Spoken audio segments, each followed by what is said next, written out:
В Беларуси никогда еще так быстро не приговаривали к высшей мере и никогда так быстро не освобождали. Что это было? Давайте разбираться. Привет, с вами Данута. Гражданин Германии Рика Кригер стал частью большого обмена осужденными. Это же уникальный случай. Он стал единственным из отправленных на Запад, кто сидел не в российской, а в белорусской тюрьме. Видимо, Лукашенко решил... Хотя, что я такое говорю? Лукашенко решил. Да за него уже давно все решили. Оказалось, что еще в октябре 2023 года Кригера осудили за терроризм. Да, вы не ослышались, терроризм. В голове сразу возникает картинка немца с поясом шахеда. Приговор вынесен якобы за незаконные действия в отношении огнестрельного оружия, повреждение транспорта, создание экстремистского формирования, агентурную деятельность, наемничество и, конечно же, акт терроризма. И все это за ущерб в $516. Представьте себе, высшая мера за $516. Это примерно как если бы дети играли, подрывая петарды. Путин же в очередной раз решил использовать своего усатого питомца Лукашенко как безотказную девицу. А Кригер, конечно, попросил помилования у усатого решателя немецких судеб и вскоре его получил. Между прочим, по белорусским законам помилование в случае со смертным приговором означает замену казни на пожизненный срок с правом просить об освобождении только через 20 лет. Ох уж эти милосердные диктаторы! Зачем соблюдать закон? Лишь бы на благо людей. Конечно, власти Беларуси и Германии контактировали по поводу судьбы Рика Кригера. И вот 1 августа несколько источников немецких и турецких СМИ подтвердили, что Кригер входит в список на обмен. И тут самопровозглашенный президент Беларуси так неожиданно решил помиловать гражданина Германии. Белорусские пропагандисты уверяли, что Кригер через адвоката обратился к Лукашенко с просьбой о помиловании, и тот с учетом всех обстоятельств удовлетворил его. О да, прямо тронуто до глубины души. Но самое интересное, что среди всех этих обменов не было никого из белорусских граждан. Наверное, так поступает каждый лидер страны, просто помогает соседям забирать убийц и шпионов. И здесь появляется главный вопрос: а кто теперь свои для узурпатора? Как видим, точно не граждане Беларуси. И вот по стечению чудесных обстоятельств среди граждан России, получивших на Западе различные сроки лишения свободы за совершение преступлений и включенных в список обмена заключенными, оказался и Вадим Красиков. Ну конечно, как же без него? Он был приговорен в Германии к пожизненному заключению за убийство. Москва всегда знала, как обменивать шпионов, предателей и двойных агентов, но Красиков – это особый случай. Решение выдать России киллера Вадима Красикова было непростым, как признало правительство Германии 1 августа. Нетрудно догадаться, что беднягу Рика просто спровоцировали и затянули в Беларусь, а не в РФ, ведь именно в нашей стране до сих пор существует смертная казнь. А чем еще умеет пугать Путин, кроме как очередным убийством? И сказать потом, что все законно и мы тут ни при чем, должна Беларусь хоть где-то быть лучше России.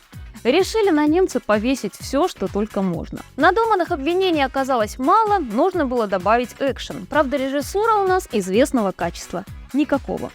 Подрывали так, что даже доказательств никому не показывали. Тяжело представить, что можно повредить на железной дороге за $516. Разве что бетон покрошить и щебень разбросать в разные стороны. Как и говорилось ранее, вопрос субъективности и независимости нашего государства уже давно не вопрос. Теперь мы даже к смерти иностранцев приговариваем по щелчку из Кремля. Так недалеко придет и вовсе к тому, чтобы отдать просто весь народ Кремлю в рабство. Это же своим, а своим не жалко. Друзья, подписывайтесь на канал, чтобы всегда вовремя получать достоверную информацию.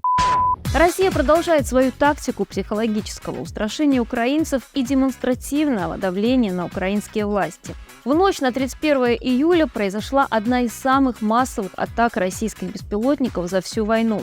В июле это была уже 7-я атака дронами. Видимо, в Кремле считают, что больше дронов, больше шансов на успех. Но, как оказалось, не для украинской противовоздушной обороны. По сообщениям Киевской городской военной администрации, над Киевом и Киевской областью было уничтожено более 40 беспилотников, которые волнами двигались на украинскую столицу. Ни один дрон не достиг своей цели. Какой позор для российских военных. Это была самая массовая атака на Киев в этом году. Россия, очевидно, пытается найти пробелы в украинской ПВО, используя огромное количество дронов. А как иначе? качеством не выходит, пытаются брать количеством. Впрочем, как Россия это делала во всех своих агрессивных войнах. Появляются сообщения о новых российских беспилотниках и модификации ракеты «Искандер-1000». Ну, конечно, ведь нужно же апробировать новейшие разработки. А что лучше для тестирования у русских? Живая мишень в виде мирного населения. Россия стремится добавить масштабности своим действиям, запуская слухи о предстоящем активном наступлении. Российские пропагандисты заявляют, что войска РФ ежедневно берут под контроль новые населенные пункты. Российские военные пытаются перехватить у Украины приоритет использования беспилотников. Ищутся пробелы в украинской противовоздушной и противоракетной обороне для массированной ракетной атаки. Россия неоднократно использовала тактику комбинированных атак – кибератаки, беспилотники и ракеты. Видимо, в Кремле считают, что если бросить все сразу, то что-то да сработает. Параллельно российские чиновники, такие как министр обороны РФ Андрей Белоусов, делают вид, что крайне озабочены угрозой неконтролируемой эскалации. На самом деле массовая атака беспилотников на Украину – это просто банальная месть за потери из-за успешных атак ВСУ. Москва не может позволить себе демонстрировать слабость в глазах своих и так немногочисленных союзников. Но безопасность самих союзников Кремль, конечно же, не беспокоит. Во время массированной атаки беспилотников на Украину шахеды очередной раз залетели в Беларусь. Телеграм-каналы сообщали, что из-за российских беспилотников белорусские власти даже приказали поднять истребители. Дружба Лукашенко с Путиным оборачивается фарсом и все возрастающими угрозами для Беларуси. На самом деле Украина с каждым днем становится все более опасной для Кремля. Невзирая на тяжелое положение на поле боя, производство оружия дальнего действия масштабируется. Системы российской ПВО уничтожаются. Совсем скоро, возможно, уже не Киев, а другие крупные российские города будут считать количество ударов и разрушений. Министр иностранных дел Польши Радослав Сикорский на встрече министров иностранных дел ЕС в Брюсселе произнес величественное заявление. Европейский Союз должен снять ограничения на использование Украиной дальнобойного оружия для самообороны. Ну, конечно, кто же знал, что самооборона может быть законной? Сикорский пояснил, что Украине нужно защищать свои территории и граждан. Защита детских онкологических больниц, безусловно, не является эскалацией, отметил польский министр.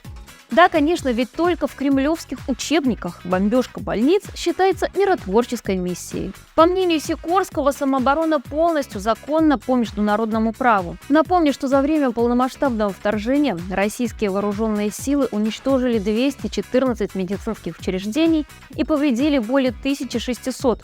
Убито 12 725 украинских мирных жителей, из них 562 ребенка. Но, наверное, для Кремля это просто статистика. Глава МИД Польши Сикорский предложил провести неформальную встречу министров иностранных дел ЕС во Львове в конце августа. Это решение имеет огромное значение для Украины и всего Европейского Союза в контексте продолжающейся российско-украинской войны. Инициатива Сикорского отражает стремление Польши и других европейских стран усилить поддержку Украины в ее борьбе за суверенитет и территориальную целостность. Украина неоднократно просила союзников снять ограничения на использование западного оружия для ударов по военным объектам и аэродромам на территории России. Генеральный секретарь НАТО Йенс Столтенберг даже призвал страны-члены Альянса разрешить Украине использовать предоставленное вооружение для ударов по военным объектам на территории РФ. Некоторые страны-члены поддержали это предложение, а Вашингтон частично снял ограничения на применение американского вооружения. Атаки по объектам критической энергетической инфраструктуры и медицинским учреждениям демонстрируют, что Россия совершенно не собирается участвовать в мирном процессе. Международное сообщество должно привлечь виновных к ответственности. В условиях продолжающейся агрессии международные партнеры Украины должны пересмотреть свои ограничения на использование дальнобойного оружия. Разрешение на использование дальнобойного оружия против военных объектов России позволит Украине более эффективно защищать свои территории и граждан. Это станет значимым шагом в борьбе против нарушений международного права и агрессивных действий Кремля. Берегите себя. Правда, режиссура у нас известного качества. Нет, еще раз, блин. Правда, режиссура у нас известного качества. Никакого.